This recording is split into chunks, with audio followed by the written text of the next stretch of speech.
Hello guys, very welcome to my blog. तर आज संडेचा blog share करते आणि जशी की माझी तब्येत ठीक नाही आहे त्याच्यामुळे मला ब्लॅक टीची खूप तलब झाली होती. फ्रेश झाले, आंघोळ वगैरे करून घेतली आणि त्याच्यानंतर गोडाचा ब्लॅक टी घेतला आणि खूप दिवस झाले मॅगी खाल्ली नव्हती. म्हटलं थोडीशी मॅगी करावी, तर चीज मॅगी केली, ती खाऊन घेतली आणि संडेमुळे सगळं लेट झालं होतं. पटपट आवरून घेतलं आणि आदल्या दिवशी गणेश जयंती झाली होती पण जायला काही जमलं नाही. मग म्हटलं मंदिरात जाऊया आणि तिथून मग पुढे होम मिनिस्टरचा खेळ सुरू होता.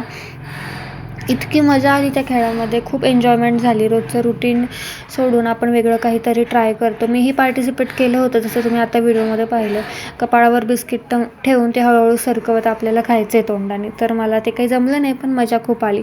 तर अशा प्रकारे प्रत्येक वयाची जी महिला आहे त्या खेळामध्ये सहभाग घेत होती आणि उल्हासाने उत्साहाने खेळ खेळत होती. तर खूप छान वाटलं. निवेदक पण खूप छान होते, त्याने सगळ्यांना खूप हसवलं. टंग ट्विस्टर्स वगैरे होते. फॉर एक्झाम्पल, चटईला टाचणी टोचली हे म्हणायचं होतं, तर 30 सेकंदामध्ये जी महिला जास्तीत जास्त वेळा म्हणेल ती त्या राऊंडची विनर होती. अशा प्रकारचे खूप सारे मजेशीर गेम्स तिथे होते. तर आम्ही रात्री 10:30-11पर्यंत त्यामध्ये आम्ही पार्टिसिपेट केलं, मजा वगैरे केली. घरचं सगळं आवरून गेले होते त्याच्यामुळे घरातलं काही टेन्शन नव्हतं. म्हटलं एक दिवस तेवढाच थोडासा चेंज या रूपातही आहेत. त्या पण टंग ट्विस्टर ट्राय करत होत्या आणि अँकर त्यांची मजा घेत होते, पण त्यांना खूप छान जमलं होतं. तर अशा काही खूप साऱ्या महिला तिथे जमल्या होत्या. आजचा दिवस खूप मस्त केला. Bye bye.